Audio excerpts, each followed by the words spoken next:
à la 39e cérémonie de remise des prix du Québec. Je suis très fier, très heureux d'animer cette cérémonie-là. La dernière fois que j'ai mis les pieds ici, j'avais 10 ans. J'étais en 5e année du primaire et j'étais assis là. C'était une visite d'école.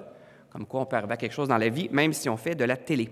Là-dessus, je vous prie d'accueillir le ministre de la Culture et des Communications et ministre responsable de la protection et de la promotion de la langue française, M. Luc Fortin, ainsi que la ministre de l'Économie, de la Science et de l'Innovation et ministre responsable de la stratégie numérique, Mme Dominique Anglade.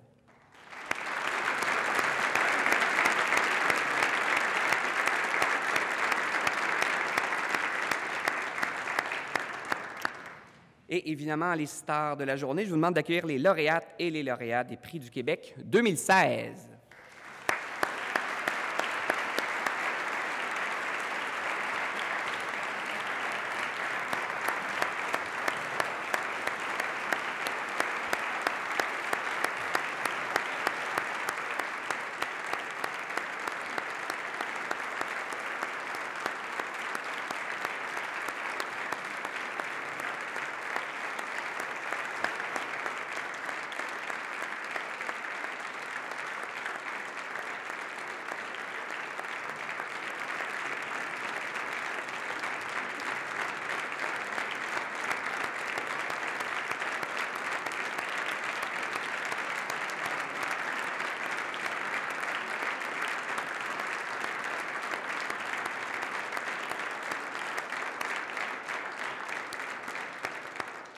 Vous pouvez vous asseoir, comme M. Jasmin.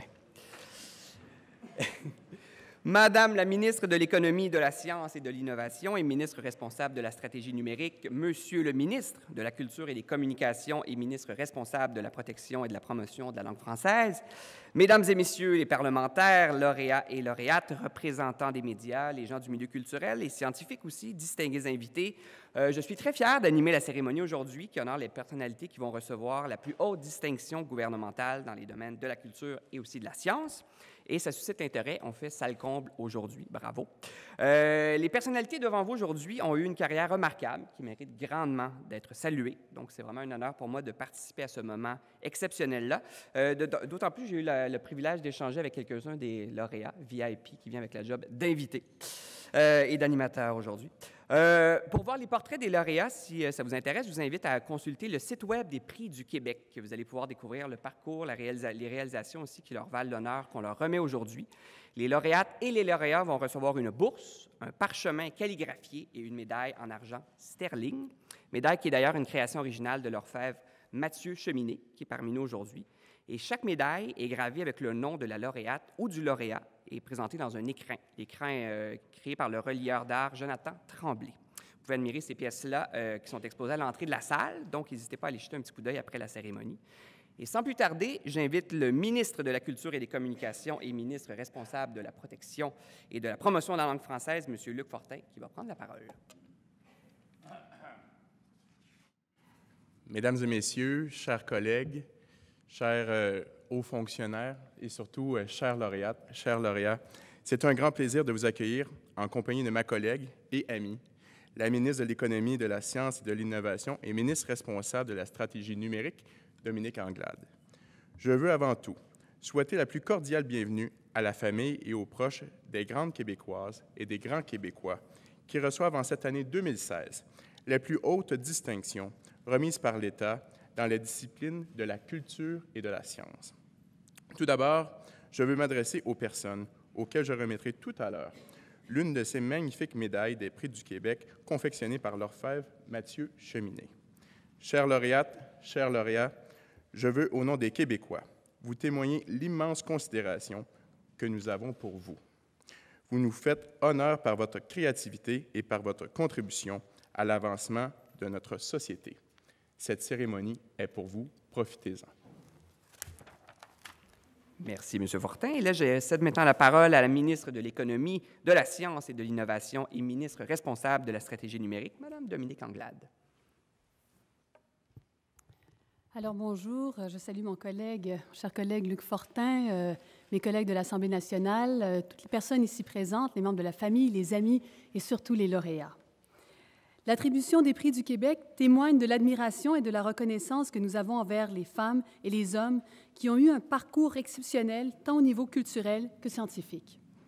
Ces artistes et ces chercheurs, dans le cadre de leurs travaux et de leurs réalisations, ont su créer des collaborations, favoriser des échanges fructueux et tisser des partenariats solides, durables, prometteurs, ici au Québec, au Canada comme à l'international. Parmi ces personnalités québécoises se trouve une chercheuse et 5 chercheurs de très haut calibre qui ont mené une brillante carrière et qui ont fait progresser la science et la recherche dans leurs domaines respectifs. Ça me réjouit d'autant plus personnellement puisque je viens moi-même d'une filière scientifique.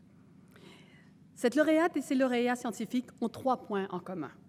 Ils souhaitent procurer un mieux-être aux gens, ils ont à cœur de former la relève et de transmettre leurs connaissances, ils apportent une contribution significative à la prospérité économique et surtout à la prospérité collective du Québec.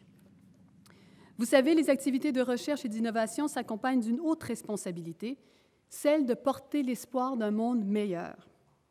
La science est omniprésente dans notre quotidien et c'est grâce aux nombreuses avancées scientifiques et technologiques que nos conditions de vie s'améliorent et que nous savons davantage sur notre environnement. Et j'aime ajouter souvent qu'il n'y a pas de développement économique sans développement social. Et vous verrez que parmi les lauréats, il y en a qui se distinguent dans l'innovation sociale.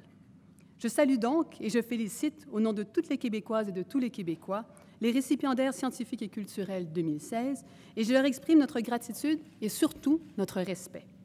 Leur apport est considérable et précieux. Grâce à leur découverte et à leur accomplissement, le Québec continue de se distinguer par son savoir, par son expertise. J'aimerais d'ailleurs rappeler que le ministère de l'Économie, de la Science et de l'Innovation est justement en consultation par rapport à la stratégie d'innovation et de recherche et que nous avons besoin de tous les cerveaux pour arriver à avoir la meilleure solution pour les Québécois. Alors, merci de votre contribution et au plaisir d'échanger avec vous plus tard. Merci, Madame Anglade.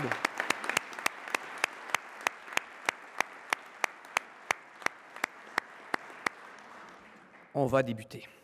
Donc, j'invite M. Fortin à venir présenter la lauréate du premier prix culturel, un prix qui s'appelle le prix Georges-Émile Lapalme, qui est remis pour la qualité et le rayonnement de la langue française. Merci beaucoup. Cette femme de savoir est une digne héritière des encyclopédistes. Pour elle, la langue est le bien le plus précieux d'un peuple.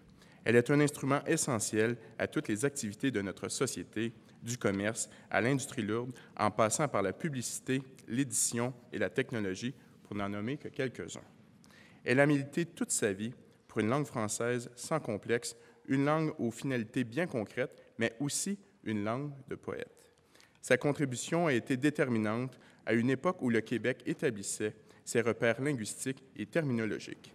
Il s'agissait, ni plus ni moins, que de donner à tous et chacun les clés du savoir et de l'expression, en puisant dans nos racines européennes, mais en ancrant solidement nos mots et nos définitions dans cette américanité qui nous rend uniques dans la francophonie.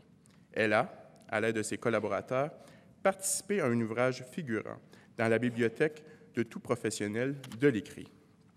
Cette œuvre, Le français au bureau, est un immense succès de librairie, si bien qu'on prévoit atteindre le 1 million d'exemplaires en quelques 2 décennies. Pour avoir, au long d'une prolifique carrière, pris fait et cause pour notre langue commune, pour avoir contribué à tisser des liens de fierté entre la population et sa langue d'usage, pour cet intarissable désir de partager la richesse et la justesse des mots, pour avoir mis son énergie et sa détermination au service d'une langue de qualité, pour son travail incessant en faveur de la qualité et du rayonnement de la langue française, Madame Noëlle Guilloton reçoit le prix Georges-Émile Lapalme.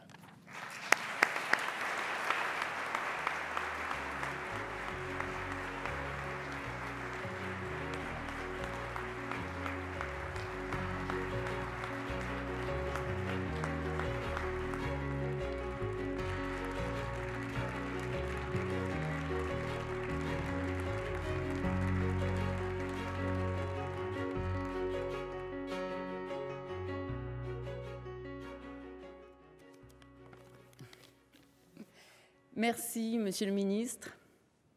Merci au Québec. Mesdames et messieurs, le 20e prix qui porte le nom de ce grand Québécois et qui est décerné à une femme pour la 5e fois, trouve plusieurs échos en moi. Georges-Émile Lapalme, homme de culture, a cru en la langue française et en l'action de l'État pour promouvoir le statut et la qualité du français. Il a agi aussi pour des relations riches et cordiales entre le Québec et la France. Ma vie professionnelle, ma vie tout court, est inspirée de ces mêmes valeurs. Le Québec m'a adoptée et j'ai adopté le Québec, prenant mari et pays. J'ai eu la chance d'y venir en chantant grâce à l'Office franco-québécois pour la jeunesse et d'être conquise grâce à Michel, à l'art, à la musique, à la nature, à la chaleur humaine.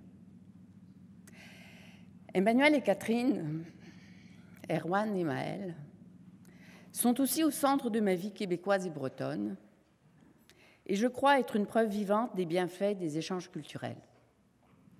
Pour moi, la langue française, c'est à la fois la terminologie et la littérature, la poésie, les mots pratiques et les mots magiques, la clarté, la justesse, la haute définition, ainsi que l'imagination, la sensibilité, les jeux d'ombre et de lumière.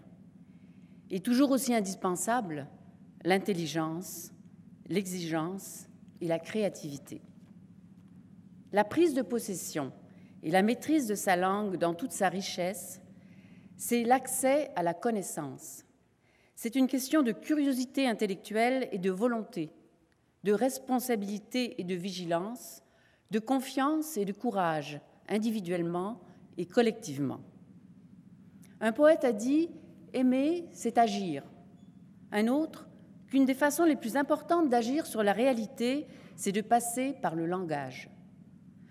Donc, ne nous contentons pas de dire que le français est une belle langue. Il faut agir, oser le lire, l'écrire, le parler en priorité. À chaque occasion, transmettre, partager, faire rayonner la langue française avec ses couleurs et ses accents. Au Québec et dans la francophonie, elle est utile à vivre et à aimer. Dans ce magnifique Salon Rouge, où se sont déroulées les nombreuses grandes finales internationales de la Dictée des Amériques, je salue et je remercie aujourd'hui l'Université de Montréal, mon alma mater québécoise, où j'ai étudié la bibliothéconomie, la traduction, la terminologie. Merci à M. Guy Breton, son recteur, qui a présenté ma candidature à ce grand prix, et merci aux personnes qui l'ont appuyée, ainsi qu'aux membres du jury. Je salue mes collègues et amis professionnels, terminologues, linguistes, conseillères et conseillers en communication et à francisation et fonctionnaires de l'Office québécois de la langue française. La protection et la promotion du français est un travail collectif qui n'a de sens et d'efficacité que lorsqu'on partage mission et idéal, ce que nous avons fait ensemble au service du public. Salut aussi aux professeurs de français, aux langagières et langagiers qui ont cette compétence et ce feu sacré. Je salue également l'Ordre des traducteurs, terminologues et interprètes agréés du Québec, l'Association Québec-France, l'Association francophone pour le savoir, l'Association pour le soutien et l'usage de la langue française et le mouvement Parlons mieux. Les grandes actions ne s'accomplissent pas seules et les associations sont vitales pour l'action et le progrès social. J'ai bien sûr une pensée pour mes chers absents et absentes et je vous remercie, vous, mes proches, parents et amis ici présents, qui êtes venus m'entourer dans ce moment émouvant et joyeux. Et merci encore au Québec du fond du cœur.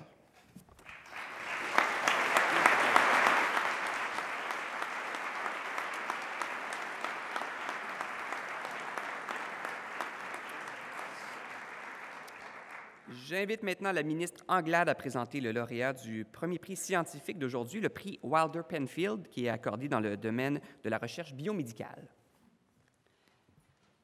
Alors, ce prix est destiné à M. Alan Evans. M. Evans, vous avez consacré votre carrière à une meilleure compréhension de notre matière grise. Votre plus grande fierté est d'avoir réussi à associer la recherche sur le cerveau et l'informatique. Vous avez changé la neuroimagerie pour en faire une discipline qui exploite d'énormes bases de données. Les méthodes et les systèmes que vous avez développés facilitent le partage de ces banques de données entre les chercheurs du monde entier. Vous avez fondé l'organisation internationale Human Brain Mapping, qui se consacre à l'utilisation de la neuroimagerie pour découvrir et cartographier l'organisation du cerveau humain. Vous dirigez actuellement le projet C-Brain, une plateforme de recherche en ligne qui procure aux scientifiques un accès immédiat aux données d'imagerie cérébrale en 3 et en 4 dimensions. Ce logiciel figure d'ailleurs parmi les 10 percées technologiques de l'année 2014, répertoriées par le magazine MIT Technology Review. Vous avez co-dirigé le projet Big Brain, qui a mené à la mise en ligne d'une cartographie 3D haute résolution du cerveau, qui facilite les recherches sur les maladies comme le Parkinson, comme l'Alzheimer. Titulaire de la chaire James McGill en neurologie, neurochirurgie, psychiatrie et génie biomédical à l'Institut Hôpital neurologique de Montréal, vous co-dirigez également le Centre Lumière en neuroinformatique et santé mentale de l'Université McGill. Mesdames et messieurs, je vous présente l'un des scientifiques les plus renommés dans le domaine biomédical, le lauréat du prix Wilder Penfield, M. Alan Evans.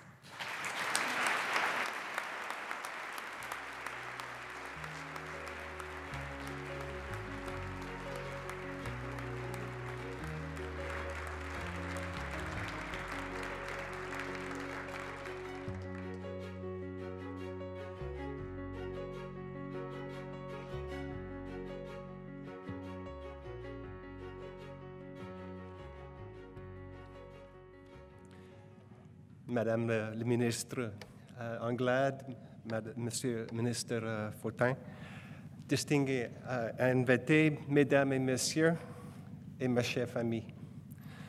C'est un rare honneur pour moi de recevoir cette reconnaissance de ma terre d'adoption. Je suis originaire d'un pays, un petit pays, le pays de Galles, comme Québec, un pays à côté d'un plus grand pays. Et ce prix, pour moi,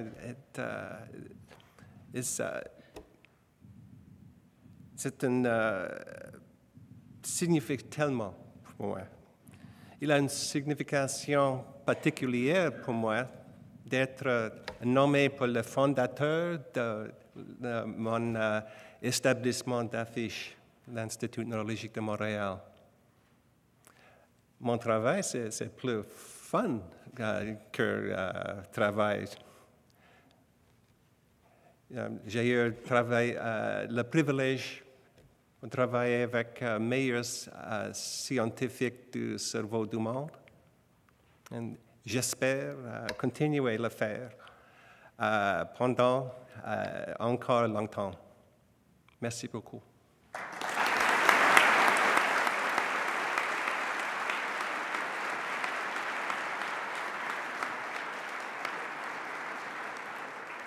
Bravo, M. Evans. M. Fortin, je vous invite à poursuivre avec les lauréats du prix Ernest Cormier qui est accordé dans le domaine de l'architecture et du design. Pour la remise du prix Ernest Cormier, ce sont 2 récipiendaires que nous récompensons. Elle est architecte et urbaniste. Lui est urbaniste. L'un et l'autre sont habités d'une même vision et d'une même passion quant à la contribution essentielle de leur métier à la société. Ce sont 2 incarnations vivantes et vibrantes du pouvoir de cette discipline qui, bien que puisant dans les sciences exactes, demeure un membre prestigieux de la famille des arts. Ce sont 2 étoiles montantes d'une profession confrontée à la nécessité de faire peau neuve, de faire vivre le développement durable et de faire en sorte que construire soit l'occasion de créer de l'urbain à l'objet. Leur talent puise dans l'art de faire rimer le ludique et l'urbanistique, l'usage de l'espace et le paysage, la créativité et la multidisciplinarité, la vision avec la matérialisation. Leur création émaille les quartiers de plusieurs villes, Québec, Montréal, Joliette, Longueuil, Toronto et Ottawa. Chacune est une saisissante révélation de l'âme des lieux. Leur signature est résolument contemporaine car ils ont l'art de provoquer des dialogues féconds entre la noblesse des matériaux, la sobriété des ensembles et l'harmonie des formes. En témoigne la structure arborescente du siège social de la Caisse de dépôt et placement du Québec, les installations cinétiques de la promenade Samuel de Champlain à Québec ou encore l'étonnante fontaine interactive de la place des festivals au cœur du quartier des spectacles de Montréal. Leurs contributions sont de celles qui franchiront les années sans se démoder, puisant dans les enseignements intemporels de l'architecture pour dévoiler l'identité et la richesse des communautés où ils ont œuvré. Pour avoir su embellir nos espaces publics avec un souci du détail de tous les instants dans la conception, le choix des matériaux et le parti pris pour les artisans et les fournisseurs locaux, pour avoir participé avec ardeur et une rigueur remarquable à l'avancement de l'architecture québécoise, René Daou et Réal Lestage reçoivent le prix Ernest Cormier.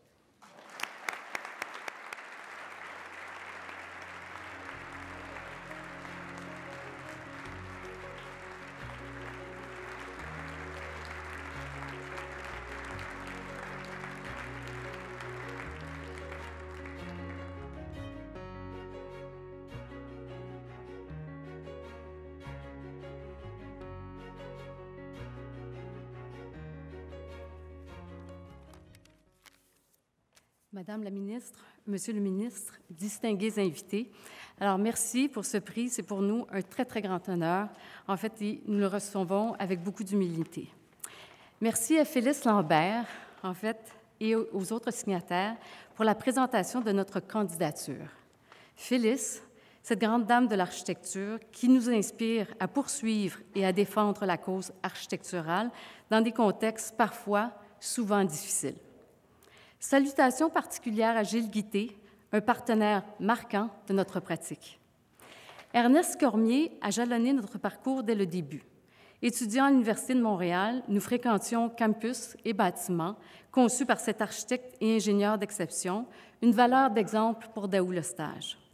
Merci Réal pour cette collaboration, échelonnée sur plus de 25 ans, où, malgré les hauts et les bas, nous avons toujours donné priorité au projet et à sa qualité. L'architecture et le design se pratiquent au pluriel. Un très, très grand merci donc à une équipe exceptionnelle, composée de plusieurs générations d'architectes qui contribuent chaque jour à l'élaboration de cette vision de l'urbain à l'objet. Merci aussi à nos clients, sans qui ces réalisations n'auraient pu voir le jour. Alors, le prix Ernest Cormier s'avère sans contredit une reconnaissance de la culture de l'architecture et un encouragement à poursuivre des efforts de tout instant. J'ai toutefois un rêve, qu'un jour, cette culture permanente soit nommée et reconnue à sa juste valeur, afin que l'on puisse réaliser en tout temps des interventions de qualité dont nous serons fiers. Un ministère de l'Architecture et du Design serait très certainement un pas dans la direction de cette reconnaissance. Merci. Bonsoir.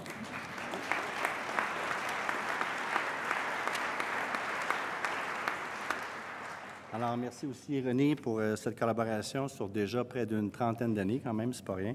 Madame la ministre, Monsieur le ministre, distingués invités, c'est à mon tour de vous remercier pour cette reconnaissance exceptionnelle. Le prix Ernest Cormier figure au nombre des prix culturels, aux côtés de noms aussi évocateurs que Paul-Émile Bordua, pour ne nommer que celui-là, soutenant ainsi que l'architecture et le design, en plus du reste, sont aussi, et à juste titre, une forme d'expression artistique. Cet énoncé est important et très motivant. Nous avons particulièrement besoin de ce type de reconnaissance pour convaincre nos décideurs et les gestionnaires de plus en plus nombreux que le projet au sens large de l'urbain à l'objet, c'est plus qu'un exercice de contrôle du budget et de l'échéancier. C'est aussi et avant tout l'expression d'une culture matérielle pérenne qui module au quotidien notre environnement et traduit notre identité comme société. Pour René et moi, depuis le début, chacun des projets a été reçu comme un privilège, une opportunité rare où la société nous donne les moyens, nous fait confiance pour construire ou transformer un morceau de son environnement. Nous y voyons là une grande responsabilité. Enfin, au moment où nous avons l'impression que nous venons à peine d'atteindre une certaine maturité professionnelle, cette reconnaissance, croyez-moi, est une étincelle, une tape dans le dos qui nous motive à continuer, avec notre équipe exceptionnelle, que je salue au passage aussi, à continuer à persévérer dans ce milieu parfois difficile, mais le plus souvent complètement emballant. Alors, merci et bonne soirée.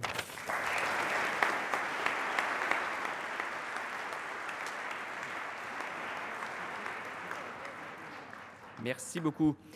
J'invite maintenant Mme Anglade à présenter le prix Lionel Boulet, qui est accordé dans le domaine de la recherche industrielle.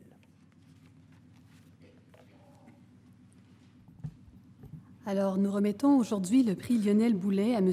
Michel Drouet. Pour vous, M. Drouet, la science n'est pas un objectif en soi. C'est un moyen de produire quelque chose. Ce qui vous passionne, c'est de résoudre des problèmes, de trouver des solutions inédites. Vous vous décrivez comme un bricoleur, un créatif, un non-conformiste. Et je peux témoigner que vous avez plusieurs idées dont on s'est déjà parlé avant et même aujourd'hui. Ingénieur physicien, vous avez passé votre carrière à relever des défis technologiques pour des entreprises. Inventeur prolifique, vous avez obtenu 20 brevets pour des procédés industriels à haute température.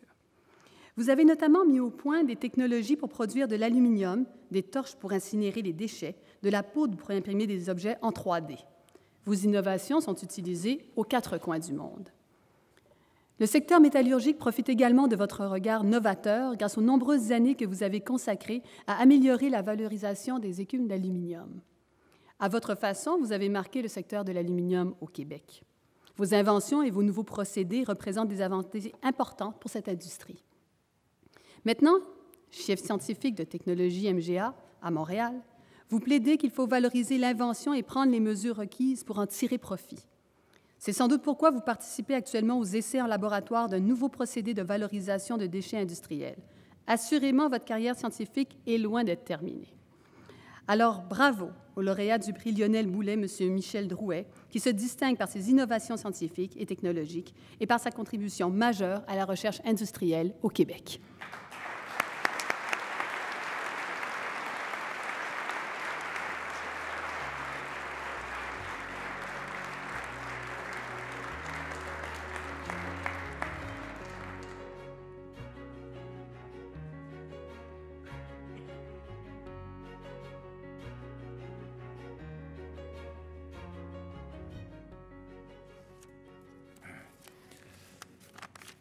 Madame la ministre, Monsieur le ministre,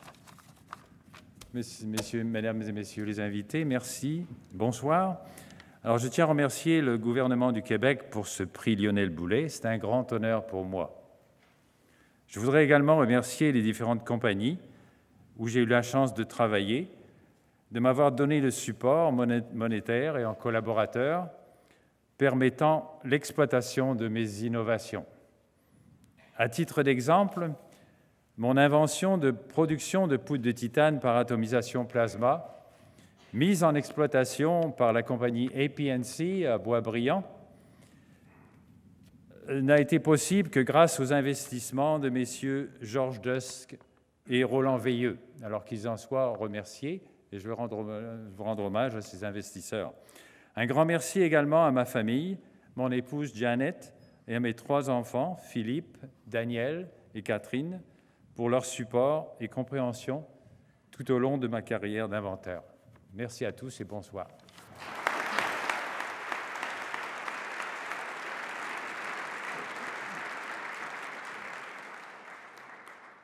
J'invite M. Fortin à présenter le lauréat du prix Gérard Morisset, qui est accordé au lauréat pour l'ensemble de sa carrière consacrée au patrimoine. Gaspésien jusqu'au bout de l'âme, il a toute sa vie œuvré, plaidé et lutté sans répit pour sa région. Né dans une famille de 18 enfants, il a acquis tôt une éloquence naturelle et une réelle vocation d'enseignant, communiquant avec aisance et sans complaisance son vaste savoir et son ardent enthousiasme pour le patrimoine. Il a su garder le cap et reconnaître au premier coup d'œil les projets forts capables de mettre en lumière les présents que nous a fait le passé. Aussi, c'est en bonne partie à sa persévérance que l'on doit la création du Musée de la Gaspésie, du Cégep de la Gaspésie et des îles de Radio Gaspésie, de l'hebdomadaire Le Farillon, de la Revue d'histoire de la Gaspésie et de la Fondation de la Société historique de la Gaspésie, puis du monumental Manuel d'histoire de la Gaspésie. Des initiatives qui sont devenues, sous sa signature, des exemples bientôt suivis avec enthousiasme dans toutes les régions du Québec.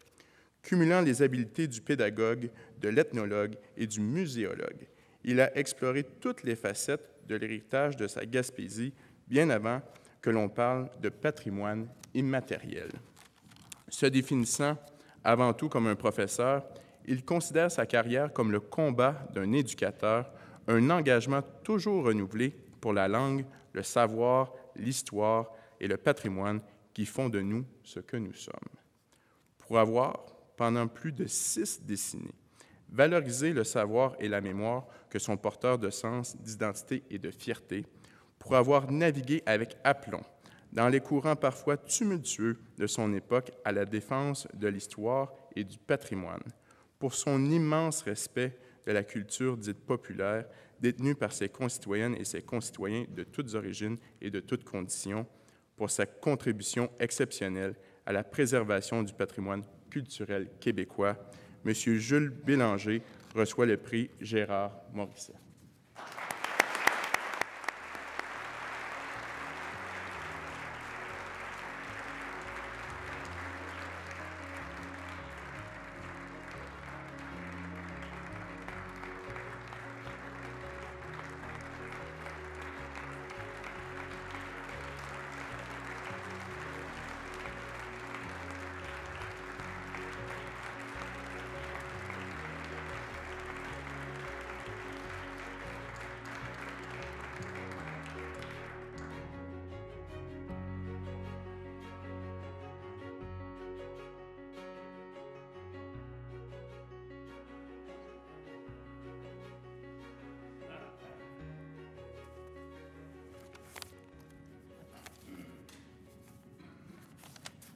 Madame et Monsieur les ministres, Mesdames et Messieurs, en ranimant le temps révolu, on élargit l'espace de vie. C'est une phrase de l'académiste Amin Malouf. Et je pense que cet académicien franco-libanais a exprimé là une définition qui me paraît particulièrement adaptée à ce qu'est le patrimoine dans nos sociétés. Le patrimoine, c'est une source précieuse d'inspiration, d'admiration et de fierté. Il nourrit le patriotisme, le courage et la ténacité. C'est un trésor légué par nos ancêtres. Mais ce trésor, nous y avons accès surtout dans nos musées. Or, en Gaspésie, région au riche patrimoine, il y a 50 ans, aucun musée ne nous parlait de notre passé.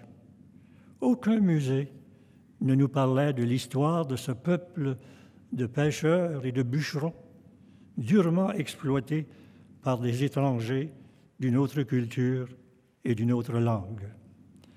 La précarité de l'économie avait pendant longtemps priorisé le souci de s'assurer un toit sur la tête et du pain sur la table. Donc, trop peu de soucis du patrimoine, ce précieux héritage souvent enfoui dans l'oubli. On l'a mentionné tout à l'heure, Monsieur le ministre, vous l'avez mentionné. J'ai eu l'occasion et le plaisir de présider à la mise en place du musée de la Gaspésie, un musée qui, avec ses quelques 400 expositions, son centre d'archives, ses recherches et ses publications, a ouvert au grand public le trésor du patrimoine de la Gaspésie, un musée qui célébrera ses 50 ans l'an prochain. Merci au ministère de la Culture et des Communications de me décerner le prix Gérard Morisset. Merci à la présidente du musée de la Gaspésie, Madame France Côté, qui a présenté ma candidature avec Paul Lemieux et les auteurs d'enthousiastes lettres d'appui, dont 3 de mes anciens élèves, ce qui me touche particulièrement. Merci beaucoup.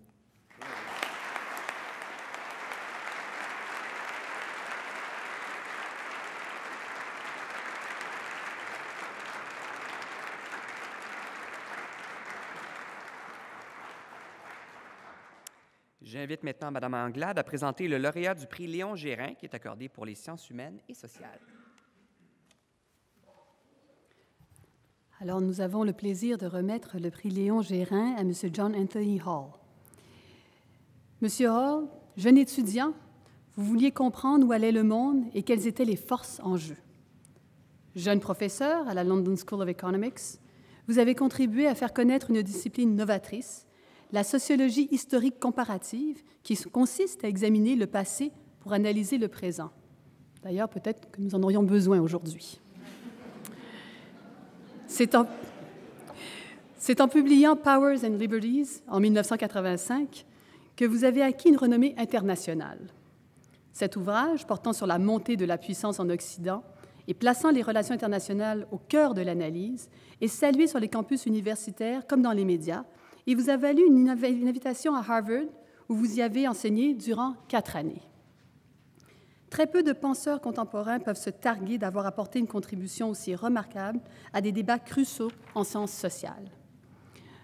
Votre approche interdisciplinaire à la croisée de la sociologie, de l'histoire et de la politique fait de vous l'un des plus fins observateurs de la réalité contemporaine. Actuellement professeur de sociologie à l'Université McGill, vous avez publié plus d'une 30aine de livres et vous êtes l'auteur ou le co-auteur d'une 60aine de chapitres de livres et d'autant d'articles. Quelques 40 ans plus tard, après avoir donné vos premiers cours, vous enseignez toujours avec plaisir. Vous essayez d'apprendre à vos étudiants la pensée critique et à voir le monde à travers leurs propres yeux.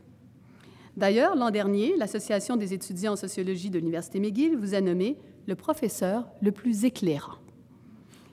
C'est avec grand plaisir que je remets aujourd'hui le prix Léon Gérin à M. John Anthony Hall pour son apport à la recherche en sciences humaines et sociales.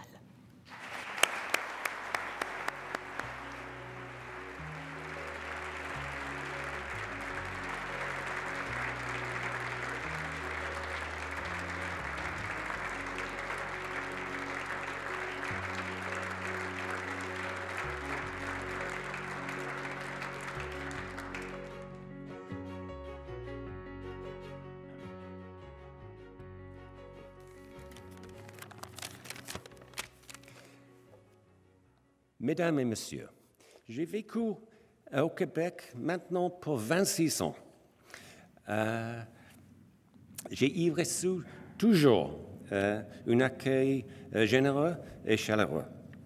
Je suis donc à la fois européen, mais aussi québécois.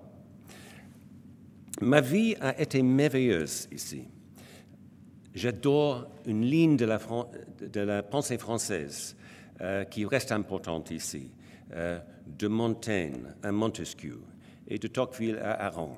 Ils restent mes maîtres à penseurs. Mes recherches reposent aussi sur mes expériences québécoises. Au début de ma carrière en Angleterre, je me suis concentré sur l'État, sur le pouvoir politique. Mais ma vie au Québec a changé mon travail vers la question de la nation, son pouvoir et son succès et ses difficultés. J'ai encore beaucoup à faire. En ce moment, je sens, comme le dit Arnold Toynbee, « History is again on the move » avec Brexit et l'élection de M. Trump. Je remercie le gouvernement de Québec pour ce prix qui me touche. Je remercie également ma famille, mes amis qui sont ici et ma conjointe, Christine. Elle a affiné non seulement mon éducation sentimentale, mais aussi, et chaque jour, mon éducation québécoise. Merci.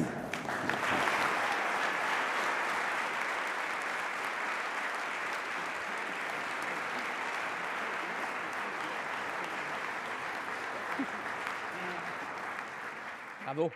Maintenant, j'invite M. Fortin à présenter la lauréate du prix Paul-Émile Bordua, qui est remis dans le domaine des arts visuels ou des métiers d'art.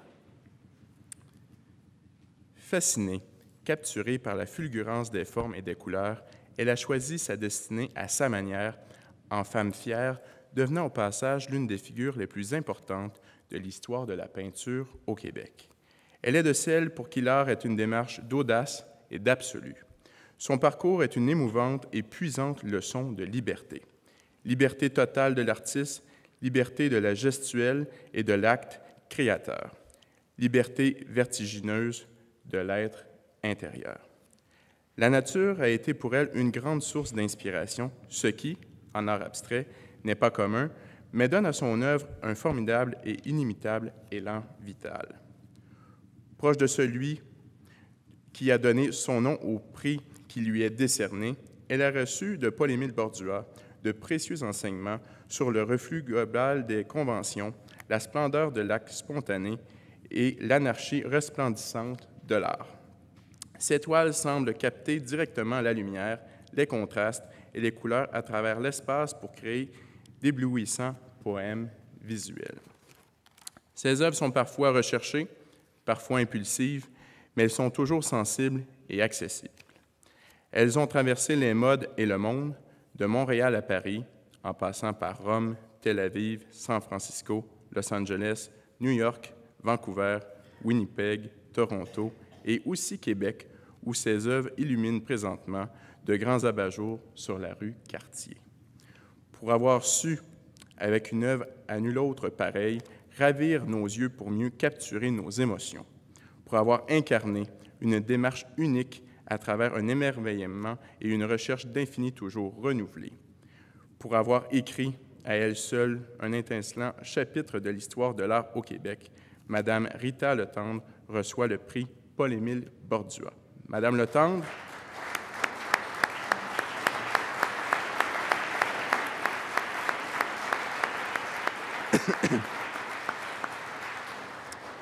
Madame Letendre n'est pas en mesure de recevoir en personne la médaille des Prix du Québec. Je la remettrai donc en son nom à son fils Jacques Letendre, qui a accepté d'être parmi nous aujourd'hui.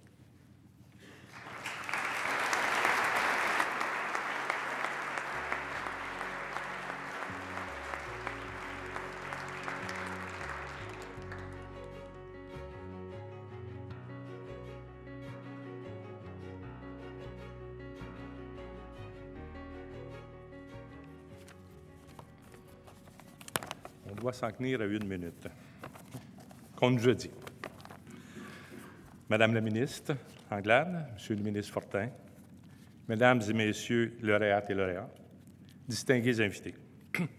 D'entrée de jeu, je vais vous lire un petit mot que ma mère a préparé. J'aurais bien aimé être parmi vous cet après-midi afin de participer à cette cérémonie et avoir l'occasion de féliciter en personne mes colauréats. Mais venant d'avoir 88 ans la semaine dernière, ma santé ne me permet plus de voyager. Je tiens à remercier le gouvernement du Québec, mes pairs, membres du jury, ainsi que tous ceux et celles qui ont contribué à la préparation de ma candidature à ce prix, qui est pour moi symbolique. Ma mère a été privilégiée dans sa carrière. Les reconnaissances de tous ordres qu'elle a reçues comme artiste sont légion. Le prix Paul-Émile Bordua la comble presque plus que tout. Je vous dirais même que depuis qu'elle a été informée, elle flotte au-dessus de son œuvre.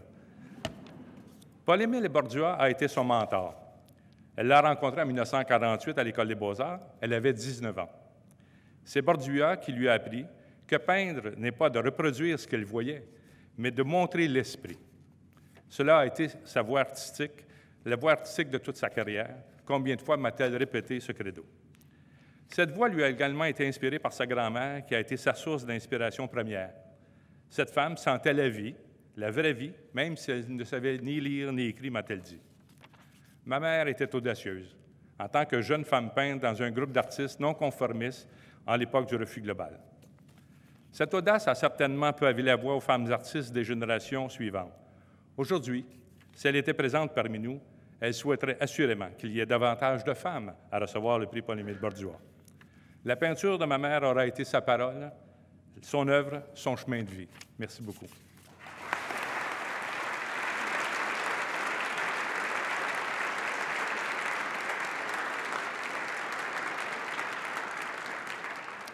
Monsieur Fortin, à nouveau, je vous invite à présenter la lauréate du prix Denise Pelletier pour les arts de la scène.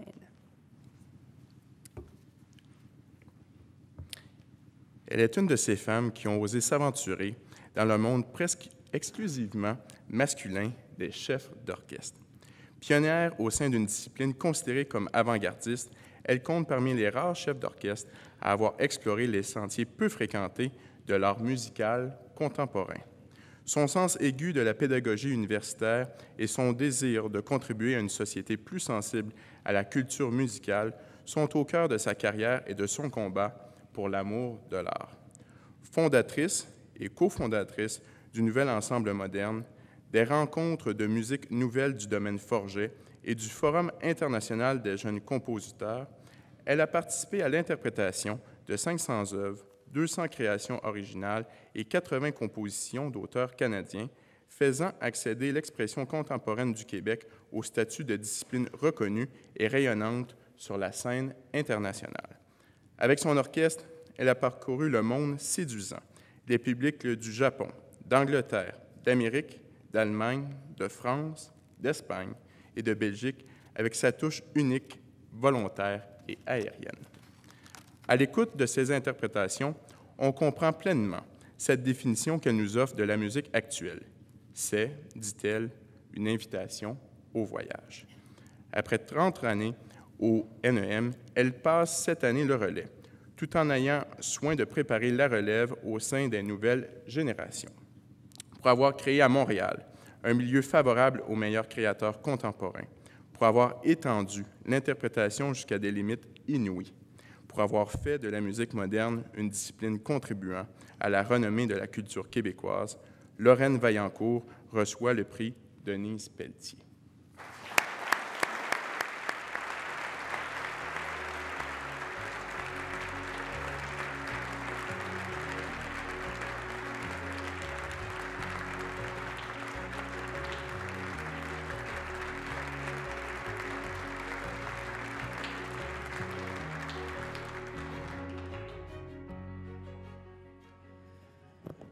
Madame la ministre, Monsieur le ministre, merci. Merci à tous les membres du jury et merci à l'Université de Montréal qui a soumis ma candidature.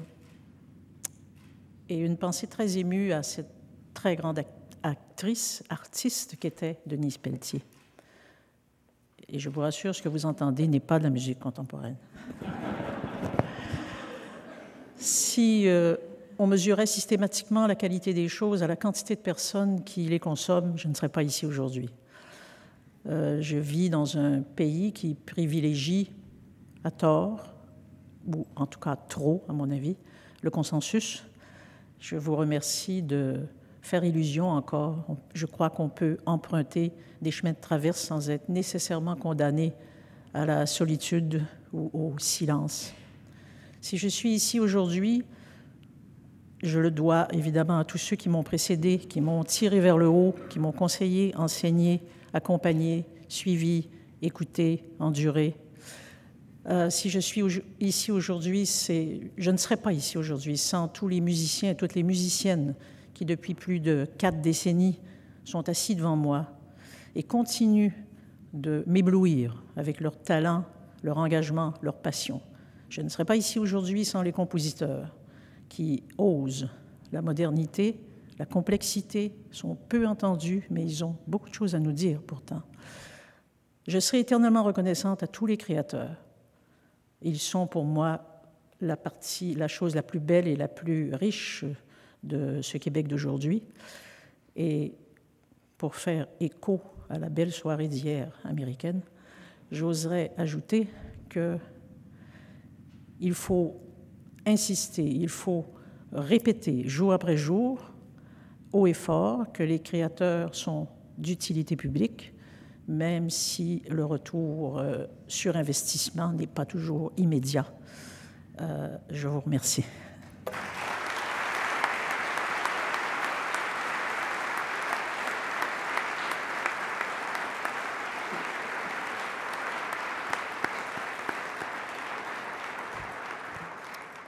Madame Anglade, maintenant, je vous invite à présenter le lauréat du prix Marie-Victorin dans le domaine des sciences naturelles et génie.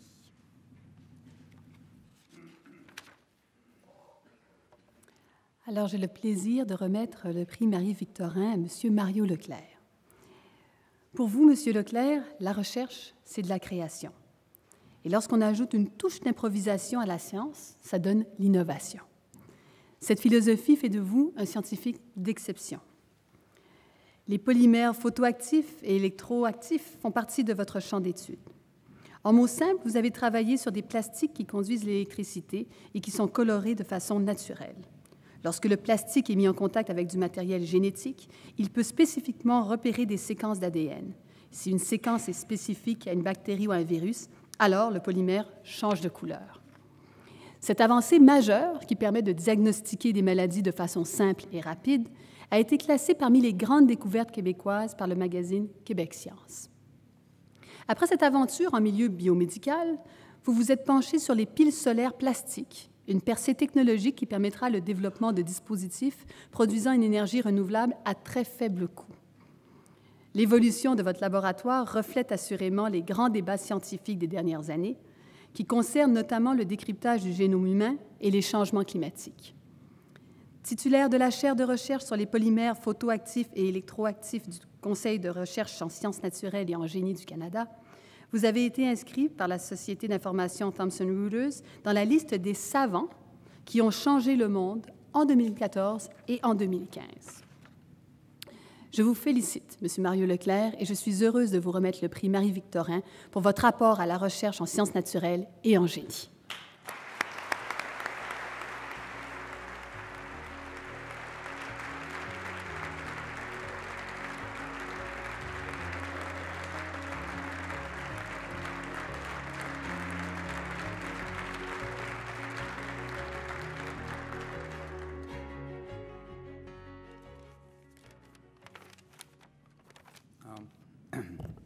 Madame la ministre, Monsieur le ministre, en premier lieu, j'aimerais vraiment remercier le gouvernement du Québec pour ce prix Marie-Victorin.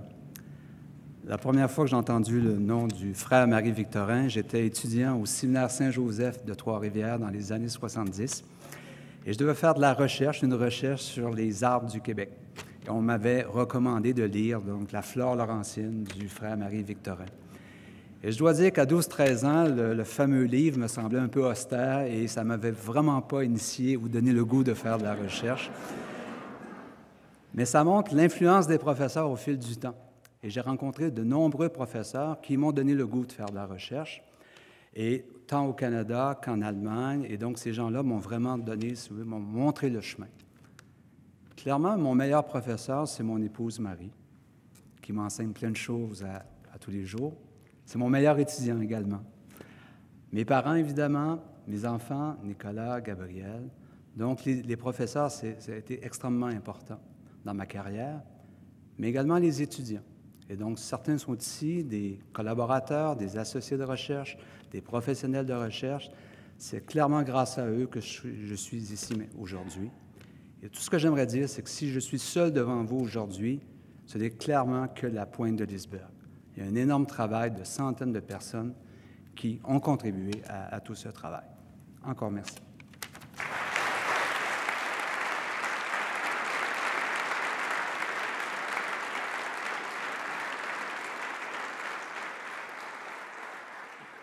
Monsieur Fortin, je vous invite maintenant à présenter la lauréate du premier prix culturel, qui est le prix Albert Tessier, accordé dans le domaine du cinéma. Reconnue comme une des plus grandes documentaristes du Canada, elle est l'auteure de plus de 30 films. Elle a fait des contes, chants et légendes de son enfance, de puissants alliés dans sa quête de justice. Elle a, tout au long de sa carrière, suivi sa vision et sa passion pour une culture et une histoire, celle des Premières Nations du Québec, du Canada et du monde. Première femme cinéaste autochtone au Québec, elle a longtemps été une guerrière solitaire, puisant sa force dans les traditions d'un peuple pour qui les mots sont sacrés et qui jamais ne reprend une parole donnée. Elle a donné une vive voix et un regard à ceux qu'on a appelés les peuples invisibles. Connaissant le pouvoir guérisseur de la parole, elle a puisé dans la tradition orale de ses ancêtres pour mieux faire connaître la sensibilité et de la destinée des nations qui parcouraient notre territoire à une époque remontant bien au-delà de la Grèce antique. Elle a cherché, interrogé et convoqué le passé pour débusquer la mémoire et l'espoir afin de faire fleurir l'avenir dans des communautés composées, en grande majorité, de jeunes tourmentés par une urgente soif de vivre. Pour avoir, avec tendresse et hardiesse, tissé une œuvre immense qui interpelle tous les humains.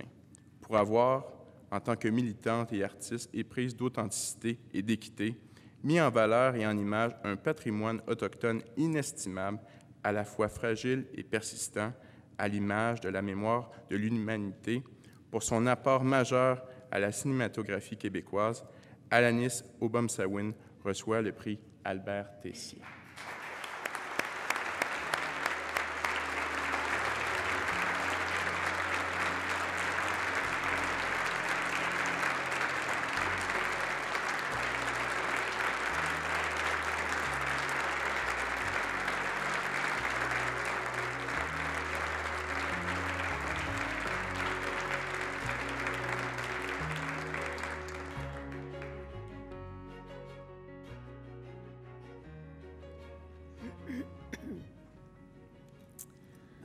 Bonjour tout le monde, Madame la ministre et Monsieur le ministre, mes collègues et les amis.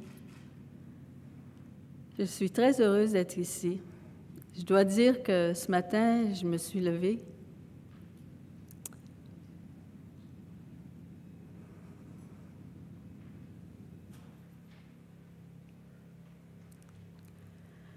et je me suis dit, ça va être une journée très différente aujourd'hui. Pour moi, d'être reconnue par le gouvernement du Québec et cette mémoire de Albert Tessier, c'est presque impensable pour moi. Je suis une femme Wabanakis, qui veut dire « peuple du soleil levant ». Nos territoires étaient toute la Nouvelle-Angleterre, les Maritimes et une grande partie du sud du Québec. Les fouilles qu'ils ont faites à venir jusqu'à maintenant datent de 11 000 ans. J'ai passé presque toute ma vie ici au Québec et j'ai été dans les écoles du Québec et j'ai passé des temps très difficiles à cause du niveau éducatif qui existait ici. Les livres qui nous enseignaient l'histoire du Canada étaient plus que gênantes, mais vraiment dérangeante pour nous. Et quand j'ai commencé à vieillir, vers l'âge de 15-16 ans, je me suis aperçue et j'ai commencé à comprendre pourquoi ces livres étaient écrits de cette manière. Et malheureusement, j'ai très bien compris que le but de cette manière d'enseigner l'histoire du Canada était de créer une haine énorme envers nos peuples. Et c'est là que je me suis dit, moi, qu'est-ce que je pourrais bien faire? Et j'ai pensé, moi, il faut que je raconte une autre histoire aux enfants. Alors, j'ai commencé à aller dans les écoles et j'en ai fait des centaines et des centaines. Et j'ai joué avec les enfants, je leur ai montré des jeux de chez nous, je leur ai raconté l'histoire de mon peuple. Et je dois vous dire que maintenant, j'ai 84 ans et je trouve que c'était la plus belle et grande décision que j'ai faite, c'est la plus grande chose que j'ai faite, c'est d'aller dans les écoles. Je n'ai pas dit aux professeurs ou aux gens qui étaient là « Hey, vous mentez quand vous racontez l'histoire du Canada », mais j'ai raconté notre histoire. Et en vieillissant, j'ai chanté des chants qui sont vieux de milliers d'années. Personne m'a raconté ça, mais j'ai appris dans mon école privée de ma vie des choses extraordinaires. j'ai découvert que je chantais d'une manière qui était autre de ce qu'on entendait tous les jours. Il existe dans toutes les nations des chants qui n'ont pas de mots. Ce sont des sons. Par exemple, c'est possible qu'un chant a été créé il y a des milliers d'années, mais on va le chanter pour une raison en particulière. Je vais vous donner un exemple. Dans ma nation, il y avait des guerres, bien avant que les Blancs viennent ici aussi. Et si on décidait d'être en guerre avec une autre nation, les chefs se rencontraient et disaient « à telle lune, on va se battre pendant un certain temps et après c'est fini ». Mais il fallait attendre que cette lune arrive. Des fois, c'était 3 lunes plus tard. Ça voulait dire 3 mois plus tard ou 4 mois plus tard. Alors, on était en temps de guerre. Et il y avait des règles très, très strictes. Si, par exemple, au temps de la guerre, des jeunes qui s'en allaient chasser dans le bois, ils rencontraient des jeunes ennemis. S'ils les battaient ou s'ils les tuaient, quand ils revenaient dans la nation, c'était eux qui se faisaient battre ou qui se faisaient tuer parce que tu n'avais pas le droit de prendre des décisions. Il fallait attendre le temps venu. Alors, les gens se rencontraient alentour d'un feu et chantaient. Par exemple, si c'était pour la guerre, il y a des chants qui ont été faits exprès. Alors, si vous aviez peut-être 500 personnes qui chantaient le même chant, la répétition, c'est possible qu'ils chantaient le même chant pendant 1 heure de temps. Si vous étiez présent et vous prenez, par exemple, une machine pour enregistrer le chant, si vous commencez à enregistrer ici, la première fois qu'il commence à chanter, il y a une répétition et vous enregistrez, disons, pendant 1 heure de temps. Quand vous venez après pour l'écouter, la première fois, quand il commence à chanter, on entend le chant. La répétition continue et à la fin, au bout d'1 heure, pendant que vous avez entendu le même chant pendant 1 heure de temps, vous allez recevoir un sentiment autre que le commencement. Pourquoi? C'est là que j'ai découvert le génie de mon peuple. La liberté de la pensée est très présente. On chante, on dit, on se dit peut-être la dernière fois qu'il y a eu une guerre, j'ai perdu mon mari, j'ai perdu mon garçon. Alors, chaque personne, vous avez 500 personnes ensemble, vous avez 500 histoires différentes. Et en chantant et en pensant à quoi ça nous fait penser, cette guerre qu'on va faire partie, le sentiment et le même chant est très différent. Quand vous arrivez à la fin, au bout d'1 heure, la liberté d'aller dans soi-même profondément et de penser à c'est quoi la guerre pour moi est très différente de l'autre personne qui est à côté de moi. Mais il y a une liberté complète parce que vous pouvez penser à ce que vous voulez. Et quand je chantais plusieurs fois ces chants-là, et j'ai découvert par moi-même que c'était extraordinaire. Quel génie d'avoir pensé de faire des sons semblables et d'avoir la liberté de penser à chacun son histoire. Je voulais tout simplement vous donner un exemple de mon peuple que j'adore et que je trouve extraordinaire. Merci.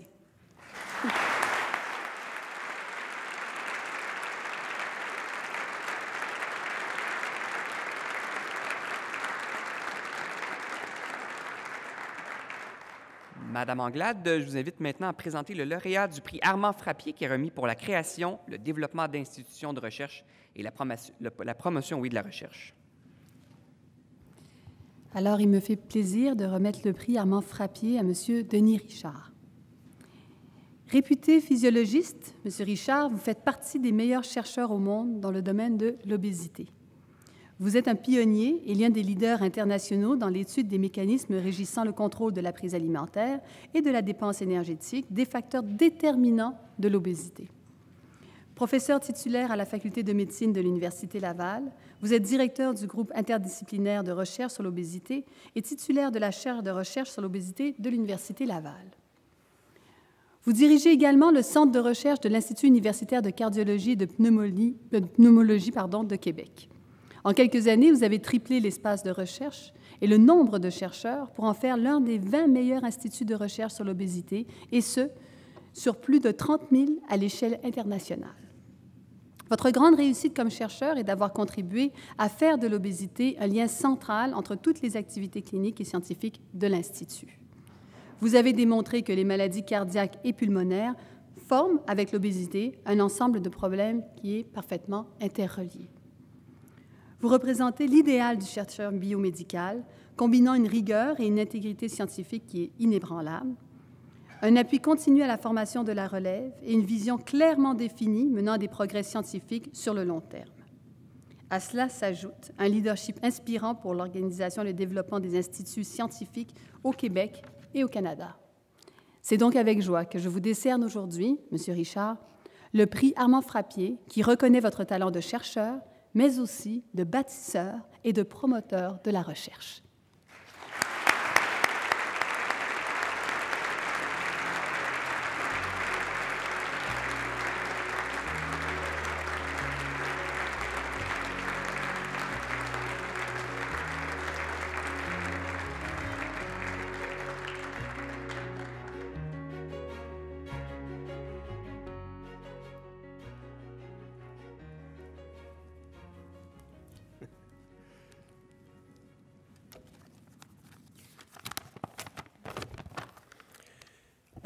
Madame la ministre Anglade, Monsieur le ministre Fortin, chers collègues, chers amis, distingués invités, je suis heureux et à la fois ému de l'honneur qu'on me fait en me décernant ce prix qui porte le nom du grand bâtisseur que fut Armand Frappier. Quoi de plus gratifiant que de recevoir une distinction qui récompense une carrière qu'on a choisie et aimée avec passion. Pour moi, la recherche sur les grandes maladies chroniques sociétales que sont les maladies cardiovasculaires, respiratoires et liées à l'obésité est essentielle car elle contribue au bien-être de la population. La direction du Centre de recherche de l'Institut universitaire de cardiologie et de pneumologie de Québec a été l'un des plus grands défis de ma carrière. Elle m'aura permis d'œuvrer avec des gens remarquables et je suis fier d'avoir contribué avec eux au développement d'un centre de recherche qui est devenu, au fil des ans, un fleuron du Québec. Comme la direction de la recherche est avant tout un travail d'équipe, ce prix Armand Frappier, j'aimerais le partager avec mes collègues Jean-Pierre Després, avec Yves Deshaies et François Maltais, qui sont des chercheurs d'exception. Je le partage aussi avec mes loyaux collaborateurs, Anne Lalumière, Michel Clavet, Caroline Paquin, Éric Paradis, Rémi Thériault, Fanny Terrien et Annie Moreau, sans oublier tous les chercheurs de notre centre de recherche. Je tiens à remercier la direction de l'Institut ainsi que celle de l'Université Laval d'avoir présenté ma candidature. Je remercie tout spécialement le gouvernement du Québec de m'attribuer ce prestigieux prix. Enfin, je salue mes amis et les membres de ma famille qui m'accompagnent et je les remercie beaucoup de leur support. En terminant, je félicite chaleureusement les lauréates et lauréats 2016 des Prix du Québec. Merci de votre attention.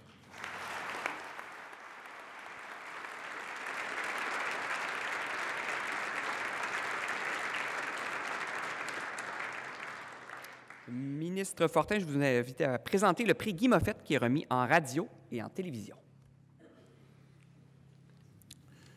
Ce pionnier du journalisme télévisuel est à l'image même de la rigueur dans le traitement et l'analyse de l'actualité.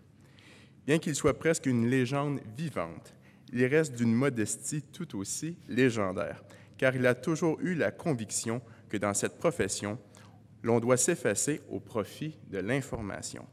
Sa carrière a été un itinéraire sans tâche, un exercice d'intégrité de tous les instants à la recherche de la vérité. Pendant 33 ans, il a été accueilli dans les foyers du Québec comme une présence familière, amicale et à la crédibilité sans faille.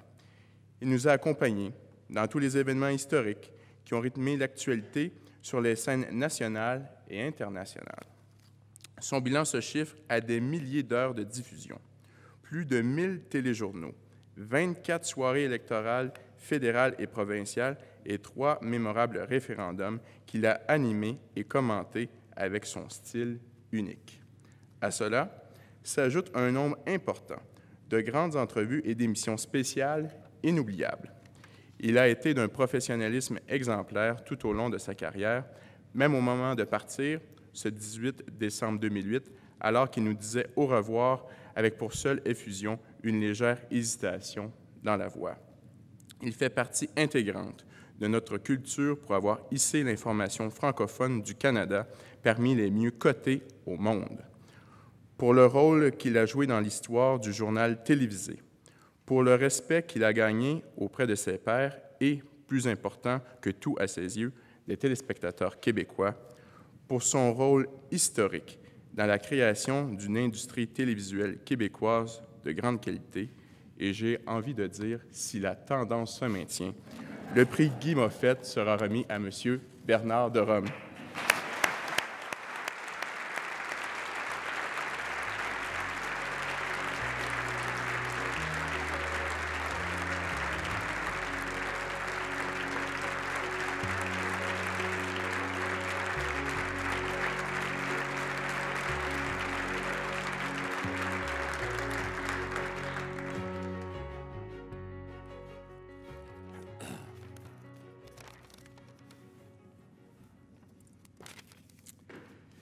Madame la ministre, Monsieur le ministre, mes chers enfants, mon amour, chers amis, chers invités, je risque d'avoir à mon tour des hésitations, oui, encore une fois, dans la voix.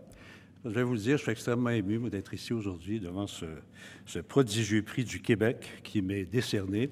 Me retrouver en cette salle du Salon Rouge où, pendant à 2 reprises, j'ai eu l'occasion de faire plein d'heureux en annonçant leur élection, mais beaucoup plus de malheureux en annonçant leur défaite. Et je dois vous dire que pour la soirée d'hier soir, je n'y suis pour rien. Vous me permettrez de saluer là-haut Guy Moffett, le Nightbird, cet oiseau de nuit qui, pendant des années, m'a accompagné le dimanche soir dans mes nombreux trajets entre Montréal et Rimouski au début de ma carrière, et qui, plus tard, Guy Moffett m'offrait sa précieuse amitié de façon tellement généreuse.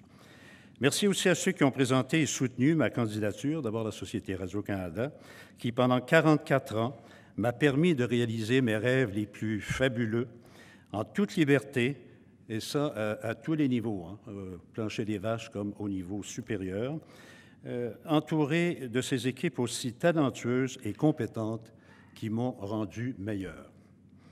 Merci à l'Université du Québec à Montréal qui m'a ouvert les portes de l'Institut d'études internationales de Montréal, qui nourrit mon appétit d'apprendre et de découvrir. C'est toujours le cas. Ce n'est pas une très grande confidence que je vais vous faire, là. Je suis un amoureux de l'information, au cas où vous ne le sauriez pas. Aujourd'hui, l'information voyage à une vitesse absolument exponentielle. Il n'y a pas de passeport, c'est sans limite. Comme les roses, une nouvelle ne dure que le temps d'un « vous savez quoi », jusqu'à en perdre l'historicité des événements. La vitesse aux dépens de la réflexion, qui est une denrée rare de nos jours, ce qui accroît les risques de dérive. Le paysage a changé, l'arrivée des médias sociaux, le numérique, la complexité grandissante de l'accès à l'information. Et est-ce que je dois rajouter sur la confidentialité des sources et la liberté d'expression, sur cet affront qui est fait à la démocratie? Le journalisme doit et devra se redéfinir perpétuellement s'il veut garder son identité. Mais ce qui est immuable, ce sont les fondements du métier qui ne changent pas. Une information sera toujours une information, en autant qu'elle donne une forme, qu'elle donne un sens, qu'elle amène à une réflexion, à un esprit critique auprès du citoyen.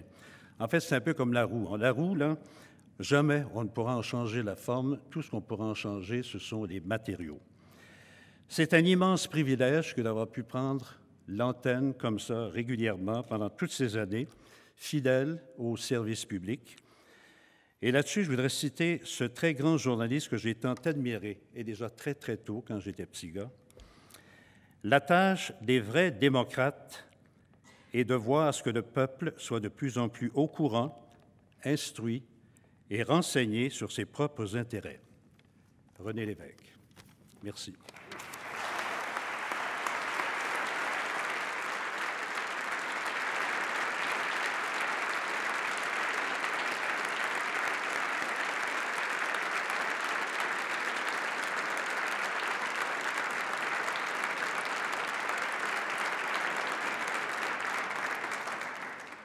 Madame Anglade, maintenant, on va présenter la lauréate du prix Marie-André Bertrand dans le domaine de l'innovation sociale.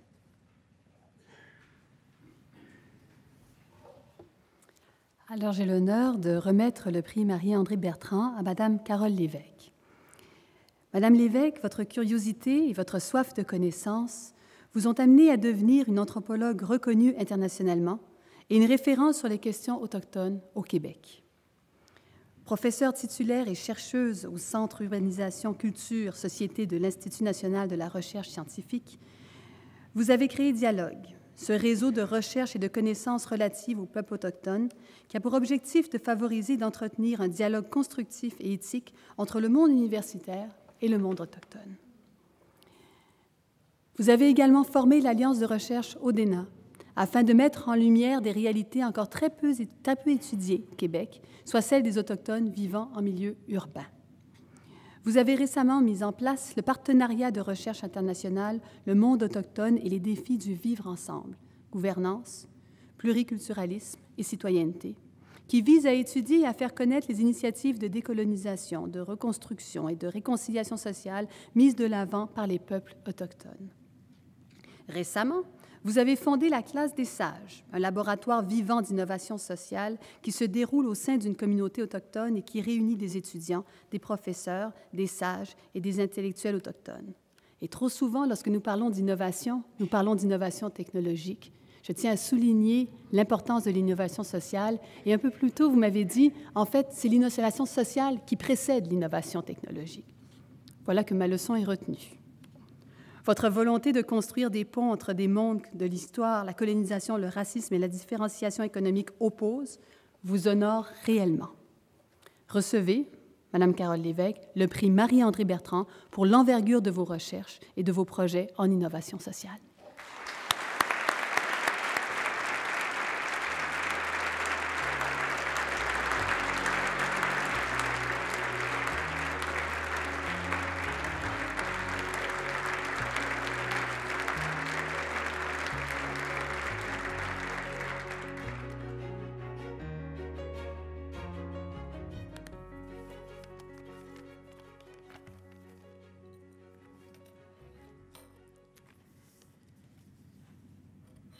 Madame la ministre, Monsieur le ministre, distingués invités, parents, amis, collègues. Quand j'étais petite fille, il y a déjà plusieurs années, je voulais devenir une personne qui apprend des choses. J'ai très tôt pris conscience que le monde dans lequel je vivrais serait celui de la connaissance, du savoir. Et à 18 ans, j'ai aussi compris que ce chemin passerait par l'anthropologie. À ce jour, plusieurs décennies plus tard, je n'ai jamais eu le moindre doute à ce sujet. C'est évidemment sur ce chemin que j'ai rencontré les peuples autochtones, sans jamais penser à l'avance que ma carrière se ferait avec eux. Mais au fil des ans, projet après projet, les expériences se sont additionnées et elles s'additionnent encore. Les choses à apprendre sont toujours aussi fascinantes. Les personnes avec lesquelles j'ai le grand bonheur de travailler sont toujours aussi inspirantes.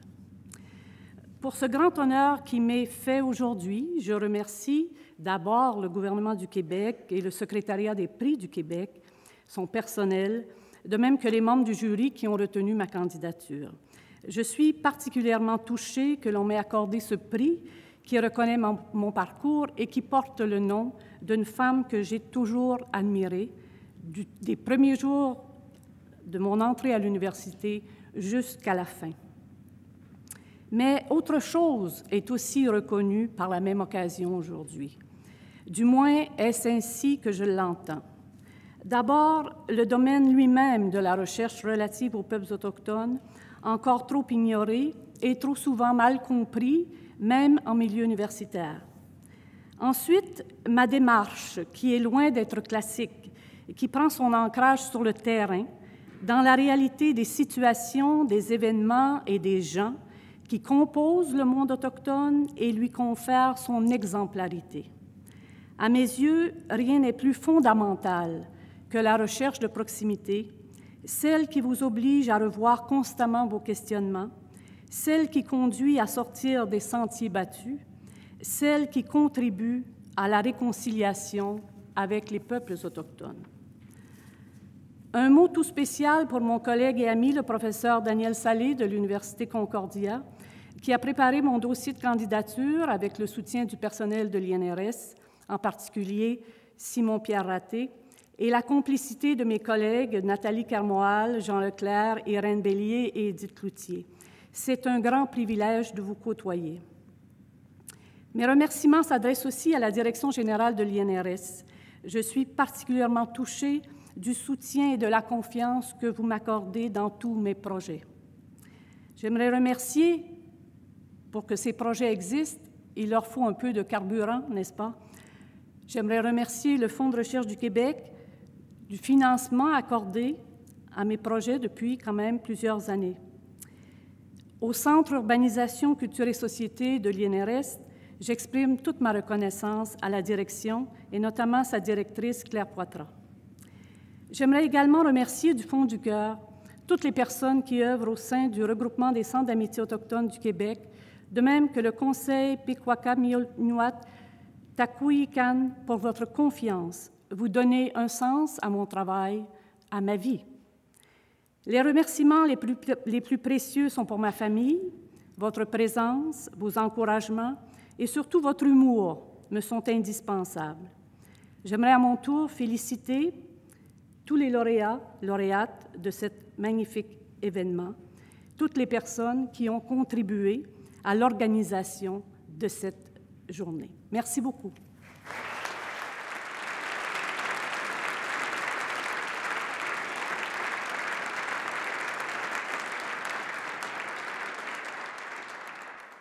On est déjà à la remise du dernier prix du Québec pour un lauréat qui trépigne d'impatience. J'invite M. Fortin à présenter le lauréat du prix Athanase David remis en littérature. Oui, le dernier et non le moindre. Homme orchestre de sa profession, il exerce avec une égale maîtrise les arts du conte, de la nouvelle, du roman, de la dramaturgie, de l'essai, du journalisme, de la critique, de la scénarisation, de la bande dessinée et même du blog sur le web. Il a consacré sa vie au récit et à l'art au fil d'une œuvre puissante et dense. À travers sa plume humaniste et parfois provocatrice, il pose sur la vie et les choses un regard réaliste, nostalgique et romantique. Ces histoires sont, pour la grande part, campées dans l'histoire, la grande, la nôtre, celle du Québec qu'il aime tant. Lorsqu'il entame sa carrière d'écrivain, au tournant des années 60, ils ne sont pas nombreux à voir le potentiel de la langue populaire. Aussi, est-il l'initiateur d'un vrai choc culturel lorsque paraît « Pleure pas, Germaine », livre précurseur écrit en joual, tel un manifeste en faveur de l'authenticité et de la liberté créatrice. Convaincu du devoir de s'indigner, il n'a eu de cesse de plaider pour la justice, la fierté et le respect d'une culture belle et riche, la sienne, la nôtre. Grand amoureux et mémorialiste hors pair, il suit sa voix avec constance et nous fait entendre les voix qu'il a fait siennes, la voix du peuple et la voix du cœur. Pour avoir mis son immense talent au service de notre culture et de notre littérature, pour avoir contribué à donner au Québec une œuvre d'une lumineuse pertinence et d'une généreuse abondance, pour son apport inestimable à la littérature et à la culture québécoise, M. Claude Jasmin reçoit le prix Athanas David.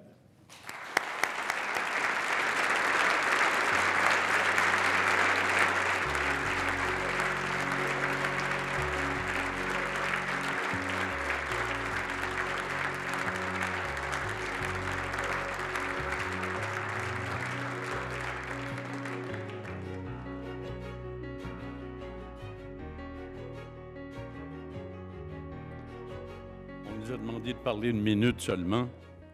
Pour un bavard comme moi, c'est dur. Je peux bien vous l'annoncer, il n'y a plus de nœud à mon cordon ombilical littéraire. J'ai donc donné mon dernier œuvre, Anita. Le Devoir avait titré en page frontispice un chef-d'œuvre. Vous comprenez que ça m'a invité à arrêter d'écrire.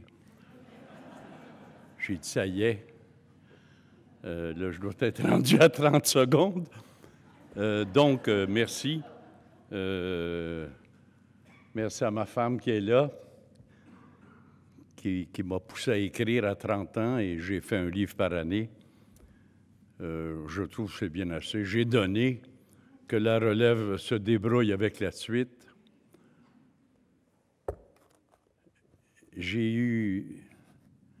Il y avait chez moi il y avait 2 livres, Le bottin du téléphone et Les annales de l'oratoire Saint-Joseph.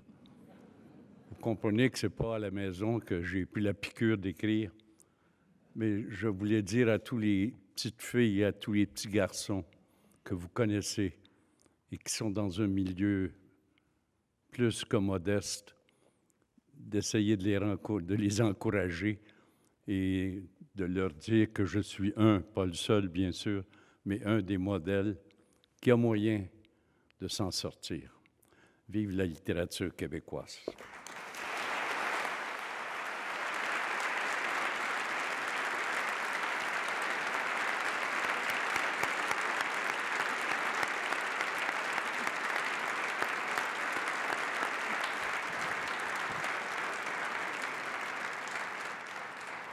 Bravo, M. Jasmin. Bravo à toutes les lauréates, tous les lauréats. Je vais laisser les élus maintenant conclure la soirée. Madame Anglade, à vous la parole.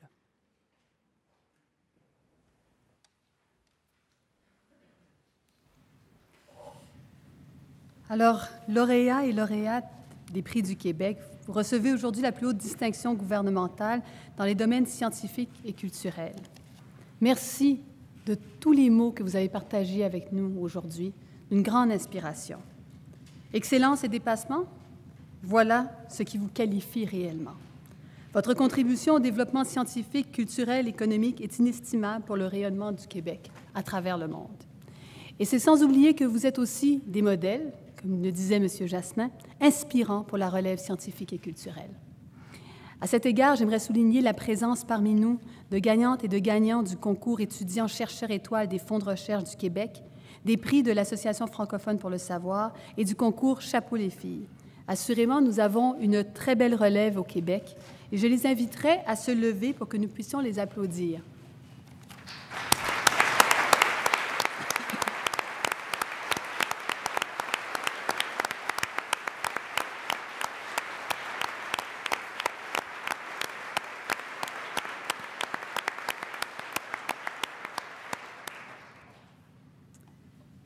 Chers lauréates et chers lauréats des prix du Québec 2016, cette soirée hommage est la vôtre.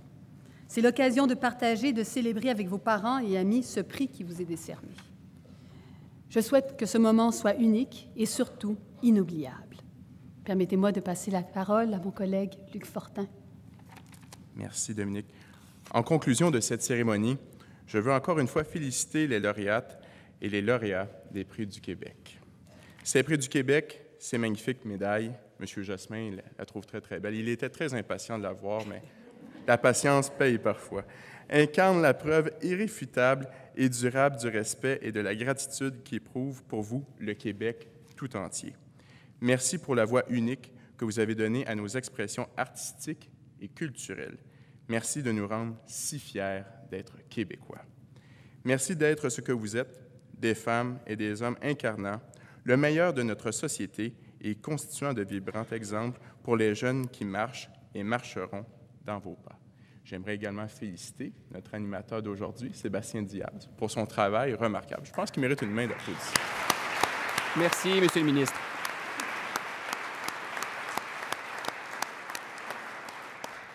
Alors, encore une fois, félicitations et merci à vous pour votre présence parmi nous aujourd'hui. Bravo. C'est comme ça qu'on termine donc la cérémonie.